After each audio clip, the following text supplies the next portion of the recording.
আসসালামু আলাইকুম। নবম শ্রেণীর প্রিয় শিক্ষার্থীরা, আজ 15ই জুলাই তোমাদের ইসলাম শিক্ষা বিষয়ের উপরে অর্ধবার্ষিকী মূল্যায়ন অনুষ্ঠিত হয়েছে। তোমাদের এই প্রশ্ন দেখে যা বোঝা যাচ্ছে, তোমাদের ইসলাম শিক্ষা বিষয়ের মূল্যায়ন অনেক সহজ হয়েছে এবং আমি আশা করছি তোমরা প্রতিটি প্রশ্নের সমাধান খুব ভালোভাবেই দিতে পেরেছ। তোমরা অনেকেই এই প্রশ্নের উপরে আমার কাছে পরীক্ষা পরবর্তী একটি সমাধানমূলক ক্লাস চেয়েছ। তো সেই কমেন্টের ভিত্তিতে এখন আমি তোমাদের সামনে এই প্রশ্নের উপরে পরীক্ষা পরবর্তী একটি সলভ ক্লাস উপস্থাপন করব। এই ক্লাসটির মধ্য দিয়ে তোমরা বুঝতে পারবে পরীক্ষায় যে প্রশ্নগুলোর উত্তর তোমরা লিখেছ সেগুলো সঠিক হয়েছে কিনা এবং এর পাশাপাশি আরও কীভাবে লিখলে সে প্রশ্নের উত্তরগুলো আরও ভালোভাবে উপস্থাপন করা যেত। তাহলে চলো আমরা এই ইসলাম শিক্ষা বিষয়টির উপরে পরীক্ষা পরবর্তী একটি সলভ ক্লাস দেখে আসি। তো প্রথমে আমরা দেখে নিচ্ছি যে আমাদেরকে ঠিক কী করতে হবে। আমাদের যে প্রকল্প রয়েছে সেই প্রকল্পের নাম হচ্ছে সামাজিক সমস্যা বিশ্লেষণ করে ইসলামের বিধিবিধানের আলোকে সমাধান করি। তো উপরে নির্দেশনা কী বলা রয়েছে চলো দেখে নিচ্ছি। লেখা আছে, আমরা দৈনন্দিন জীবনে আমাদের চারপাশে প্রতিনিয়ত বিভিন্ন সমস্যা বা চ্যালেঞ্জগুলো দেখতে পাই। ইসলামের নির্দেশনা বিধিবিধান যথাযথভাবে চর্চা করলে এই ধরনের সমস্যার সমাধান করা সম্ভব। তুমি যে এলাকায় বা অঞ্চলে বসবাস করো সেই এলাকার বিভিন্ন সামাজিক সমস্যার সমাধানে ইসলামের বিধিবিধানগুলো বিশ্লেষণ করবে। তো এই হচ্ছে মূলত আমাদের কাজের নির্দেশনা, এখানে লেখা রয়েছে। এরপরে আমরা কাজগুলো কিভাবে করব সেই পদ্ধতিও নিচে বলা রয়েছে। আমাদের কাজ একের নাম হচ্ছে সমস্যা বা চ্যালেঞ্জ অনুসন্ধান। তো আমরা এটি কিভাবে করব? লেখা আছে, তুমি যে এলাকায় বা অঞ্চলে বসবাস করো সে এলাকার বিভিন্ন সমস্যা বা চ্যালেঞ্জগুলোর সেগুলো হবে সামাজিক সমস্যা তালিকা তৈরি করো। এরপরে দেখো লেখা রয়েছে, এরপর তোমার একজন সহপাঠীর কাছ থেকে জেনে নাও সে কি কি সমস্যা বা চ্যালেঞ্জগুলো খুঁজে পেল। তাহলে শিক্ষার্থীরা, আমরা যদি আমাদের চারিদিকে তাকাই, আমাদের এলাকায় আমাদের সমাজে আমরা কিন্তু বিভিন্ন প্রকার সামাজিক সমস্যা দেখতে পাই। এই সকল সামাজিক সমস্যার তালিকা আমাদেরকে তৈরি করতে বলা হয়েছে।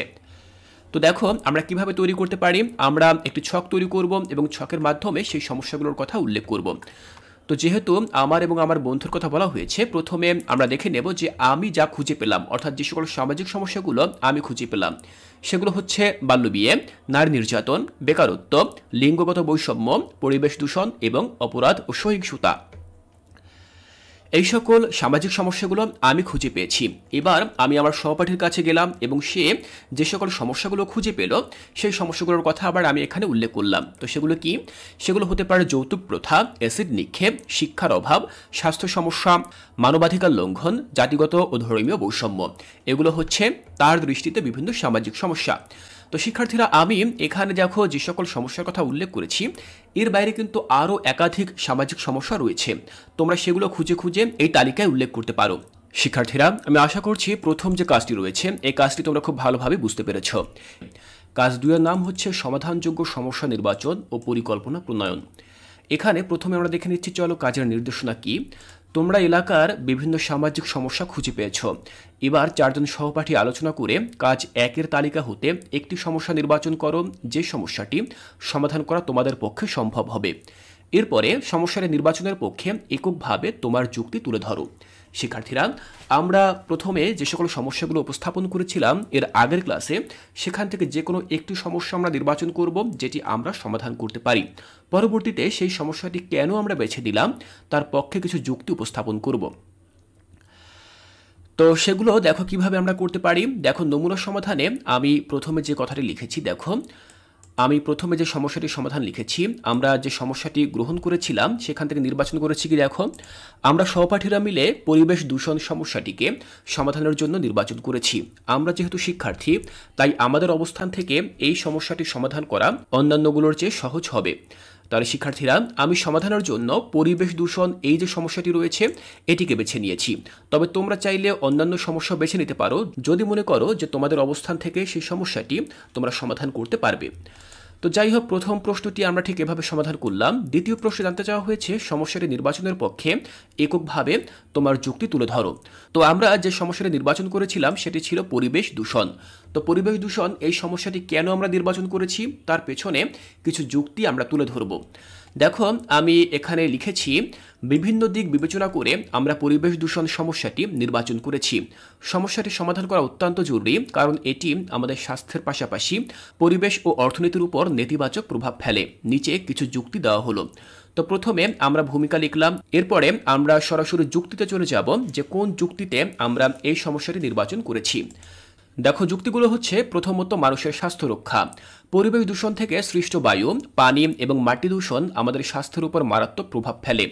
এটি শ্বাসকষ্ট, হৃদরোগ, ক্যান্সার এবং অন্যান্য গুরুতর স্বাস্থ্য সমস্যা সৃষ্টি করতে পারে। দ্বিতীয়ত প্রাকৃতিক সম্পদ সংরক্ষণ।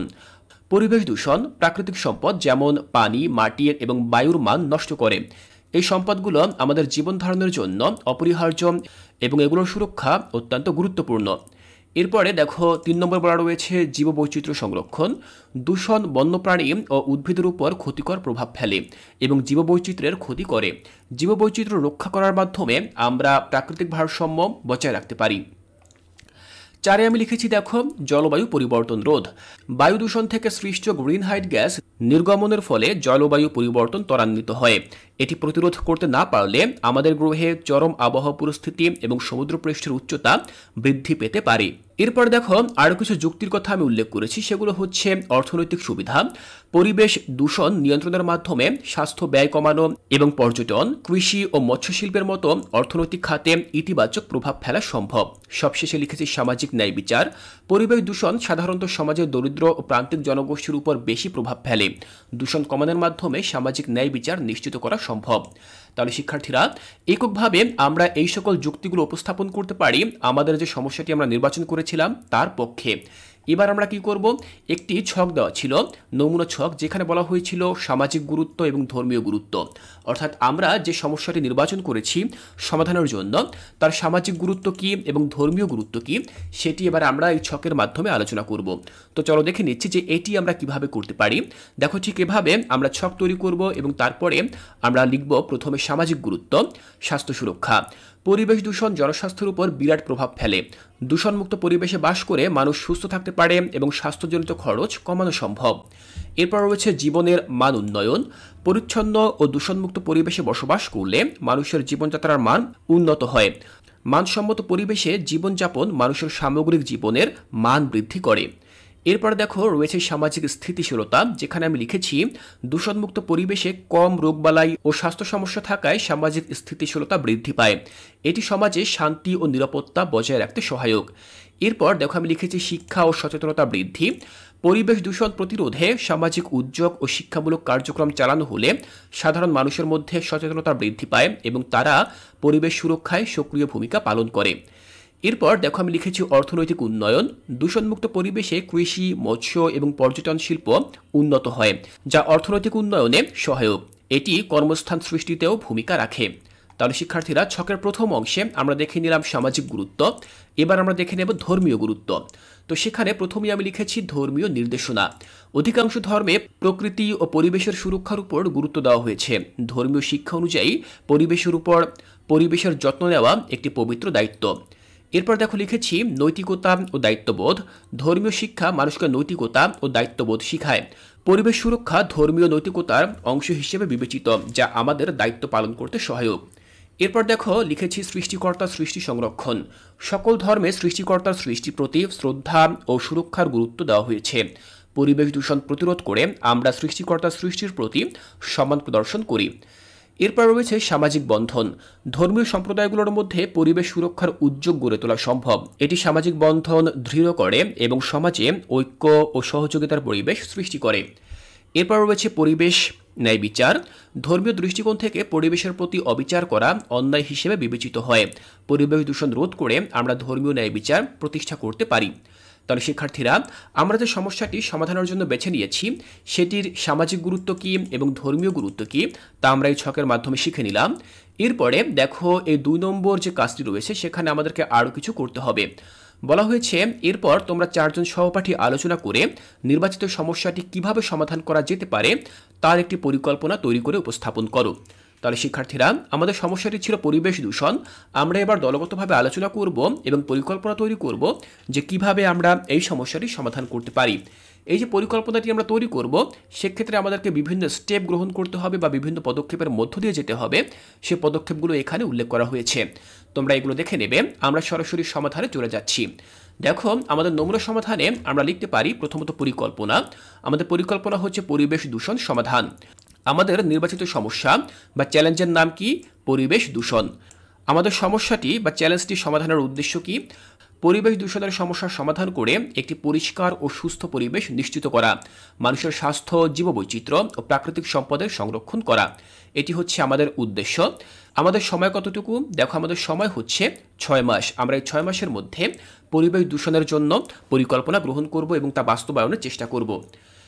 এবার অন্যান্য যে ধাপগুলো সেগুলোর মধ্যে হচ্ছে কি, দেখো কার কার সহায়তা প্রয়োজন। আমরা যে এই পদক্ষেপটি গ্রহণ করব, এক্ষেত্রে কার কার সহায়তা আমাদের প্রয়োজন পড়বে। দেখো, স্থানীয় সরকার ও প্রশাসন, শিক্ষা প্রতিষ্ঠান, স্থানীয় সমাজকর্মী ও এনজিও, ধর্মীয় নেতৃবৃন্দ, সাধারণ জনগণ, শিল্প ও ব্যবসায়িক প্রতিষ্ঠান, এদের সহায়তা আমাদের প্রয়োজন পড়বে। এরপর দেখো স্ব দায়িত্ব বন্টন, অর্থাৎ যারা আমাদের এই কাজে সহায়তা করতে পারেন তাদেরকে আমরা কিভাবে দায়িত্ব বন্টন করে দিতে পারি। প্রথমত, আমরা স্থানীয় সরকার ও প্রশাসনকে দায়িত্ব বন্টন করে দেব।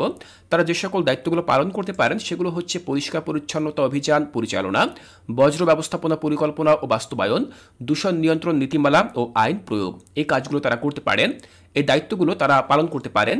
এরপর দেখো, শিক্ষা প্রতিষ্ঠানকে যদি আমরা দায়িত্ব দেই, সেক্ষেত্রে তাদেরকে আমরা যে সকল দায়িত্ব দিতে পারি সেগুলো হচ্ছে শিক্ষার্থীদের মধ্যে পরিবেশ সচেতনতা বৃদ্ধি, পরিবেশ শিক্ষা কর্মসূচি আয়োজন, এরপর রয়েছে বৃক্ষরোপণ কর্মসূচি। এরপর দেখো, স্থানীয় সমাজকর্মী ও এনজিও, এদেরকে আমরা যে দায়িত্ব দিতে পারি সেগুলো হচ্ছে পরিবেশ সচেতনতা ক্যাম্পেইন, স্বেচ্ছাসেবক দল গঠন ও পরিবেশ সুরক্ষায় কাজ করা, স্থানীয় জনগণকে পরামর্শ ও প্রশিক্ষণ প্রদান করা। এরপরে ধর্মীয় নেতৃবৃন্দকে যে সকল দায়িত্বগুলো আমরা দিতে পারি সেগুলো হচ্ছে ধর্মীয় অনুষ্ঠানে পরিবেশ সচেতনতার উপর বক্তব্য প্রদান, ধর্মীয় শিক্ষার মাধ্যমে পরিবেশ রক্ষার গুরুত্ব প্রচার। এরপর সাধারণ জনগণ যারা রয়েছে তাদেরকে আমরা কোন দায়িত্ব দিতে পারি? দেখো, নিজেদের আবর্জনা সঠিকভাবে নিষ্পত্তি করা, পরিবেশ রক্ষায় ব্যক্তিগত উদ্যোগ নেওয়া এবং স্থানীয় উদ্যোগ ও কর্মসূচিতে অংশগ্রহণ করা, এই সকল দায়িত্ব আমরা তাদেরকে দিতে পারি। এবার দেখো, শিল্প ও ব্যবসায়িক প্রতিষ্ঠান, তাদেরকে আমরা কি দায়িত্ব দিতে পারি? পরিবেশ বান্ধব প্রযুক্তি ও উৎপাদন প্রক্রিয়া গ্রহণ, বজ্র পুনর্ব্যবহার ও নিষ্পত্তির সঠিক ব্যবস্থা গ্রহণ, এই সকল দায়িত্বগুলো তাদেরকে আমরা দিতে পারি। সবশেষে আমরা আলোচনা করব ইসলামের বিধিবিধান ও নির্দেশনার চর্চা বা প্রয়োগ। তো পরিবেশ দূষণ বা এই সংক্রান্ত বিষয়ে আমাদের ইসলাম আসলে কি বলে, তার বিধিবিধান বা নির্দেশনাগুলো কি কি, সেগুলো আমরা এখান থেকে দেখে নেব। দেখো, 1 নম্বর লিখেছি সৃষ্টিকর্তা সৃষ্টির প্রতি সম্মান। কোরআনে বলা হয়েছে, আল্লাহ বলেছেন, আমি তোমাদের জন্য পৃথিবীকে একটি গৃহ হিসেবে তৈরি করেছি। এই নির্দেশনা অনুসারে আমরা পৃথিবীর প্রতি দায়িত্ব পালন করতে পারি। দ্বিতীয়ত, পরিষ্কার পরিচ্ছন্নতা। ইসলাম পরিষ্কার পরিচ্ছন্নতার উপর বিশেষ গুরুত্ব দেয়। হাদিসে বলা হয়েছে, পরিষ্কার পরিচ্ছন্নতা ঈমানের অঙ্গ। পরিবেশ দূষণ রোধে পরিষ্কার পরিচ্ছন্নতা বজায় রাখা অত্যন্ত গুরুত্বপূর্ণ। এরপর দেখো, 3 নম্বর বলা রয়েছে অতিরিক্ত অপচয় পরিহার করা। কোরআনে বলা হয়েছে, খাও ও পান করো কিন্তু অপচয় করো না, নিশ্চয়ই তিনি অপচয়কারীদের পছন্দ করেন না। এই নির্দেশনা অনুসরণ করে আমরা প্রাকৃতিক সম্পদের সঠিক ব্যবহার করতে পারি। এবার 4 আমি লিখেছি পরিবেশ সংরক্ষণ। হাদিসে বলা হয়েছে, যে ব্যক্তি একটি গাছ রোপণ করে এবং যতক্ষণ পর্যন্ত তার ফল আসে ততক্ষণ পর্যন্ত যা কিছু খাওয়া হয় তা একটি সদকা। এই নির্দেশনা অনুসারে আমরা বৃক্ষরোপণ ও পরিবেশ সংরক্ষণ করতে পারি। সবশেষে আমি লিখেছি, এই পরিকল্পনা বাস্তবায়নের মাধ্যমে আমরা পরিবেশ দূষণ সমস্যার সমাধান করতে পারি এবং একটি পরিষ্কার ও স্বাস্থ্যকর পরিবেশ গড়ে তুলতে পারি। তাহলে শিক্ষার্থীরা, তোমরা দেখলে যে কিভাবে আমি দ্বিতীয় যে কাজটি রয়েছে, সমাধানযোগ্য সমস্যা নির্বাচন ও পরিকল্পনা প্রণয়ন, এই কাজটি তোমাদেরকে সমাধান করে দেখালাম। আমি আশা করছি এখান থেকে তোমাদের বুঝতে আর কোনো অসুবিধা নেই। 3 নম্বর কাজে আমরা একটি প্রতিবেদন তৈরি করব। তো প্রতিবেদনটি কিভাবে তৈরি করব তার নির্দেশনা এখানে দেওয়া রয়েছে। প্রথমে আমরা নির্দেশনা পড়ে নিচ্ছি। তোমার বিদ্যালয়ে বা এলাকায় একটি ইতিবাচক উদ্যোগ চিহ্নিত করো। ইসলামের নির্দেশনা, বিধিবিধান ও রীতিনীতি ইত্যাদির আলোকে ইতিবাচক উদ্যোগটির স্বরূপ, উদ্যোগ গ্রহণের কারণ ও ফলাফল বিশ্লেষণ করে একটি প্রতিবেদন লিখো। তো আমরা এখন একটি প্রতিবেদন লিখব। প্রতিবেদনের বিষয়বস্তু কি হতে পারে তা এখানে দেওয়া রয়েছে। আমাদের বিদ্যালয়ে বা আমাদের এলাকায় যে কোনো একটি ইতিবাচক উদ্যোগ। তো দেখো, আমি লিখেছি প্রতিবেদন, পলাশডাঙ্গা মাধ্যমিক বিদ্যালয়ে বৃক্ষরোপণ কর্মসূচি। তো আমাদের বিদ্যালয়ে যে বৃক্ষরোপণ কর্মসূচি অনুষ্ঠিত হয়েছে সেটি ছিল একটি ইতিবাচক উদ্যোগ। তুমি তোমার স্কুলের অন্য কোনো ইতিবাচক উদ্যোগের কথা উল্লেখ করতে পারো অথবা চাইলে এটিও লিখতে পারো। দেখো, আমাদের উদ্যোগের নাম পলাশডাঙ্গা মাধ্যমিক বিদ্যালয়ে বৃক্ষরোপণ কর্মসূচি। এবার আমরা দেখব ইসলামের নির্দেশনা, বিধিবিধান ও রীতিনীতি ইত্যাদির আলোকে উদ্যোগটির স্বরূপ, কারণ ও ফলাফল বিশ্লেষণ। প্রথমে দেখব উদ্যোগের স্বরূপ। আমি লিখেছি, পলাশডাঙ্গা মাধ্যমিক বিদ্যালয়ে পরিবেশ সচেতনতা বৃদ্ধির লক্ষ্যে একটি বৃক্ষরোপণ কর্মসূচি গ্রহণ করা হয়েছে। এই কর্মসূচির আওতায় বিদ্যালয়ের ক্যাম্পাস এবং আশেপাশের এলাকায় প্রচুর গাছ লাগানো হয়। শিক্ষার্থী, শিক্ষক এবং স্থানীয় জনগণ সক্রিয়ভাবে এই কর্মসূচিতে অংশগ্রহণ করে। কর্মসূচির লক্ষ্য হল পরিবেশের উন্নতি এবং ভবিষ্যৎ প্রজন্মের জন্য একটি সবুজ ও স্বাস্থ্যকর পরিবেশ নিশ্চিত করা। তাহলে শিক্ষার্থীরা, তোমরা দেখলে যে কিভাবে আমি এই উদ্যোগের একটি স্বরূপ উপস্থাপন করলাম। এরপরে আমরা দেখব উদ্যোগ গ্রহণের কারণ, অর্থাৎ ঠিক কী কারণে আমরা এই উদ্যোগটি গ্রহণ করতে পারি। আমি লিখেছি পরিবেশ সংরক্ষণ। বৃক্ষরোপণ পরিবেশের ভারসাম্য বজায় রাখে, গাছপালা কার্বন ডাই অক্সাইড শোষণ করে এবং অক্সিজেন প্রদান করে, যা বায়ু দূষণ কমাতে সহায়ক। এরপর লিখেছি স্বাস্থ্যকর পরিবেশ। সবুজায়ন শিক্ষার্থীদের শারীরিক ও মানসিক স্বাস্থ্যের উন্নতি করে। একটি সবুজ পরিবেশ শিক্ষার্থীদের মনোযোগ এবং মনোভাব উন্নত করে। এরপরে রয়েছে কি দেখো, জলবায়ু পরিবর্তনের প্রভাব কমানো। গাছপালা জলবায়ু পরিবর্তনের ক্ষতিকর প্রভাব কমাতে সহায়ক। বৃক্ষরোপণের মাধ্যমে বিদ্যালয়টি জলবায়ু পরিবর্তনের বিরুদ্ধে লড়াইয়ের ভূমিকা রাখে। এরপর লিখেছি ইসলামের নির্দেশনা। ইসলামে পরিবেশের প্রতি যত্ন নেওয়ার ব্যাপারে বিশেষ গুরুত্ব দেওয়া হয়েছে। নবী করিম সাল্লাল্লাহু আলাইহি ওয়াসাল্লাম বলেছেন, যে ব্যক্তি একটি গাছ রোপণ করে এবং তা যত্ন করে, যতক্ষণ তা ফল দেয় ততক্ষণ তার জন্য সাদকা হবে। শিক্ষার্থীরা, আমরা উদ্যোগের কারণ দেখলাম। এবার দেখব আমরা উদ্যোগের ফলাফল। আমি লিখেছি পরিবেশগত উন্নতি। বিদ্যালয়ের চারপাশে সবুজায়ন বৃদ্ধি পেয়েছে।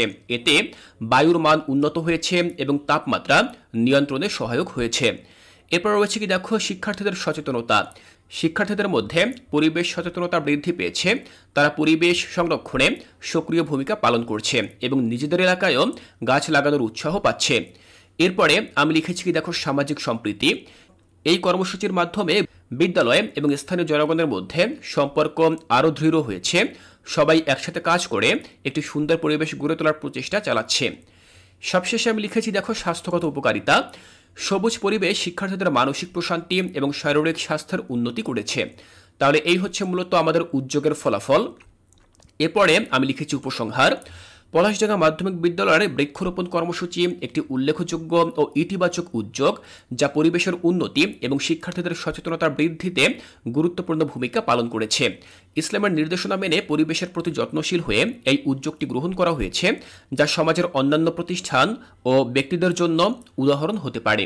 তাহলে শিক্ষার্থীরা, তোমরা দেখলে যে কাজ 3-এ কিভাবে আমরা একটি ইতিবাচক উদ্যোগের উপরে প্রতিবেদন তৈরি করতে পারি। আমি আশা করছি তোমরাও এখান থেকে যে কোনো বিষয়ের উপরে প্রতিবেদন তৈরি করতে পারবে, আমি ঠিক যেভাবে লিখেছি তার থেকে ধারণা গ্রহণ করে।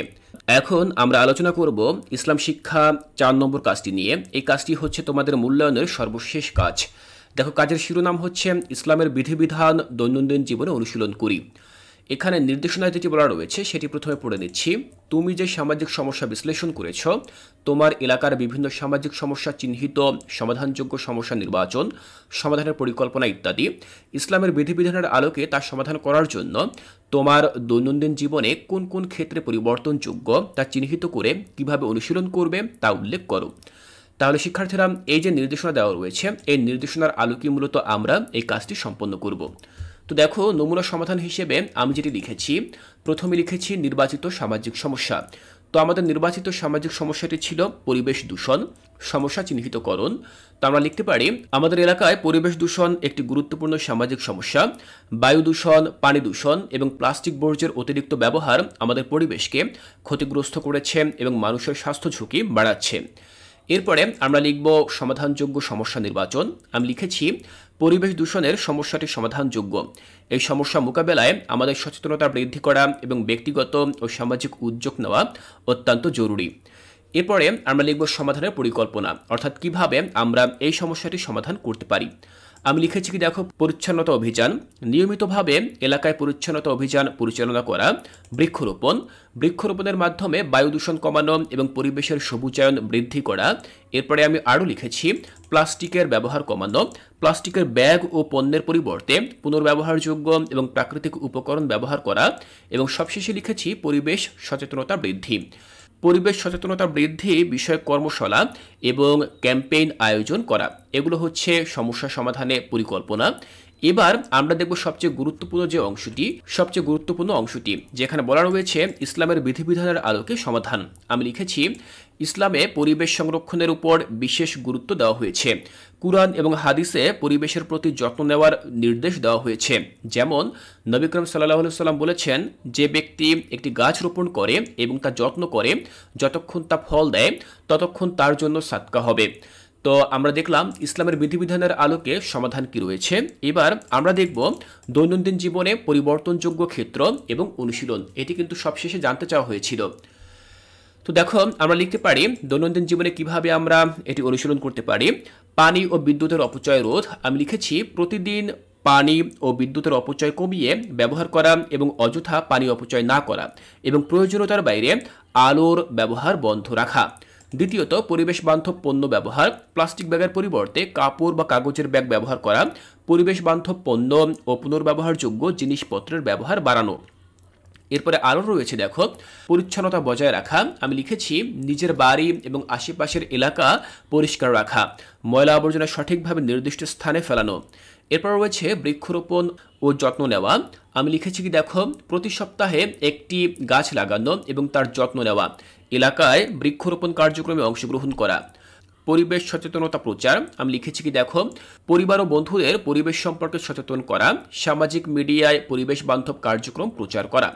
এরপরে অতিরিক্ত খাদ্যের অপচয় রোধ। খাদ্যের অপচয় কমিয়ে প্রয়োজন অনুযায়ী রান্না করা, অবশিষ্ট খাদ্য সংরক্ষণ করে ভবিষ্যতে ব্যবহার করা।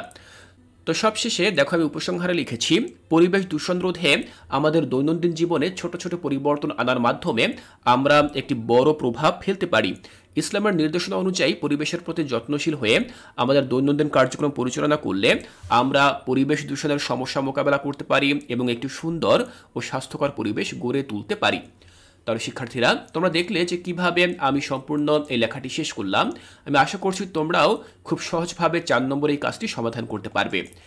এই কাজটির মধ্য দিয়ে তোমাদের নবম শ্রেণীর ইসলাম শিক্ষা মূল্যায়ন শেষ হয়ে গেল। আমি আশা করছি তোমাদের অর্ধবার্ষিক মূল্যায়ন অনেক অনেক ভালো হবে। সেই শুভকামনা জানিয়ে আজকের এই ক্লাসটি এখানেই শেষ করছি।